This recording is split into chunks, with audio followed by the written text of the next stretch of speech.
আসসালামু আলাইকুম। আজকে তেল ছাড়া শাক রান্না করবো। আমরা সিলেটিরা এই শাকটারে কই নালি শাক। হয়তোবা অন্য কোনো জেলায় এই শাকরে পাট শাকও খাওয়া হয়। ছোটবেলা দেখতাম আমার আম্মা খালা তারা ওলা রান্না করতা।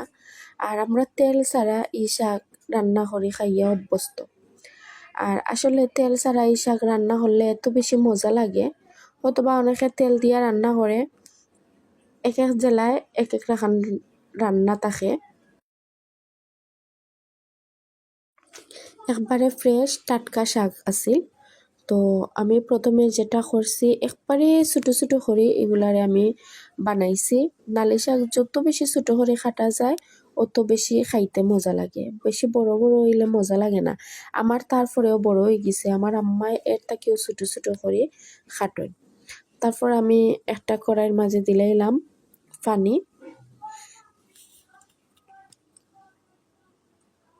তারপর দিমু আমি আলু কুচি।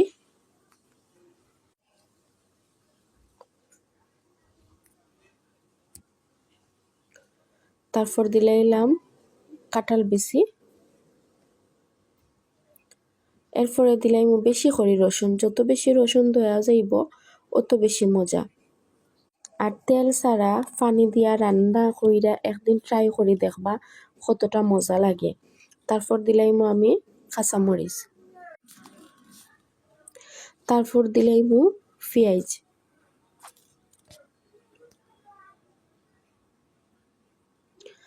সব কিছু পালা করে সিদ্ধ করে লাইমু। তারপর দিলাইলাম পরিমাণ মতো লবণ। নাড়াচাড়া করে দিলাইমু। প্রায় 6 থেকে 7 মিনিট আমি এটারে সিদ্ধ করছি।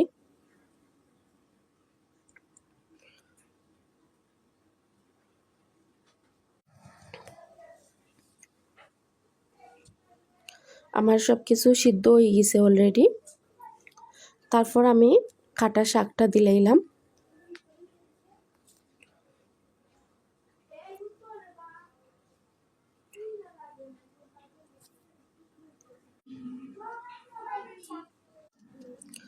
তারপর শাক দিয়া আমি নাড়াচাড়া কইরা মিক্স করে দিলাইলাম।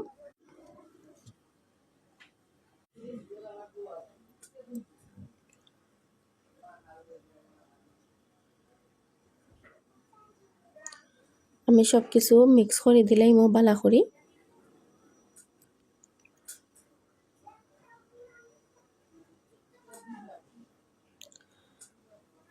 3 থেকে 4 মিনিট আমি রান্না করবো এই শাকরে।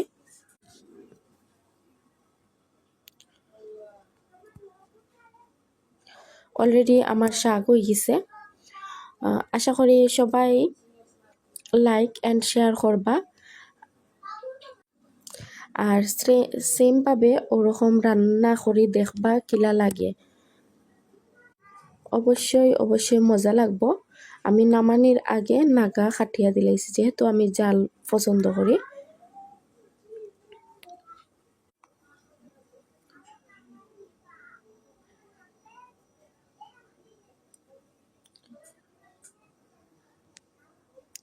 যারা জাল খায় না তারা নাগাটা স্কিপ করবা।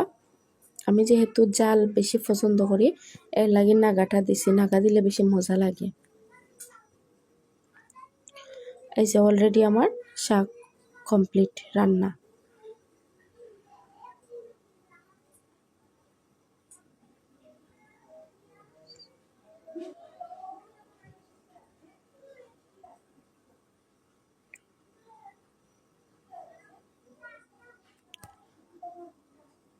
আসসালামু আলাইকুম।